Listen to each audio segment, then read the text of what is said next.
கும்பராசி சதய நட்சத்திரம் அப்படின்னு வரும்போது உங்க பையனுக்கு வேலை கிடைக்கும். அது வேலை கிடைக்காமலாம் போயிராது. உங்க பையன் ஒரு சில கூற்றுல எதிர்பார்த்துட்டு இருப்பாரு. அவருக்கு பிடிச்ச மாரி வேலை கிடைச்சிருச்சுன்னா, அவங்க எதிர்பார்க்கிற மாரி சம்பளம் கிடைச்சிருச்சுன்னா, தாராளமா வேலைக்கு போறதுக்குரிய முயற்சிய பண்ணுவாரு. அப்போ உங்க பையனுக்கு அப்ளிகேஷன் பண்ண சொல்லுங்க.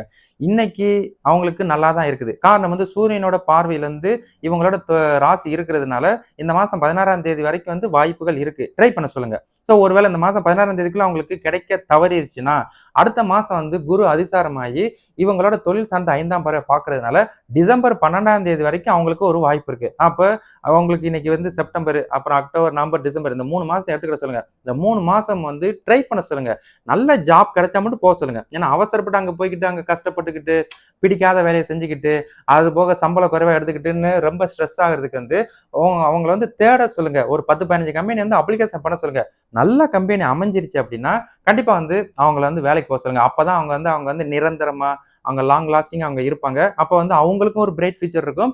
அவங்களோட பொருளாதார ரீதியா அவங்களும் நல்ல ஒரு வாழ்க்கை தரத்துக்கு வரும்போது, உங்களுக்கு ஒரு மன மகிழ்ச்சி, மன நிம்மதி இருக்கும். அதனால நீங்க அவங்கள ரொம்ப ஸ்ட்ரெஸ் எடுத்துக்க வேண்டாம். பிரஷர் குடுக்காதீங்க. ஏன்னா நம்ம வாழ்ந்த வாழ்க்கைய இந்த பசங்க வாழ வேண்டான்றது தான் நம்ம எல்லோரோட எண்ணங்கள். அப்படி உங்களுக்கு நல்ல அமைப்பு வந்துருச்சுன்னா, தாராளமா அவங்களே போக ஆரம்பிச்சுருவாங்க. இந்த வாழ்க்கை, இந்த பாடத்த அவங்களுக்கு கரெக்ட்டா கத்துக் குடுத்துரும். அதன்படி அவங்க மேலேறி வந்துருவாங்க. அப்படின்றத உங்களுக்கு நான் ஞாபகப்படுத்தினேன். பொறுமையா அவங்கள வேலை மட்டும் தேட சொல்லுங்க. கண்டிப்பா வேலை கிடைக்கும். சரிங்களா?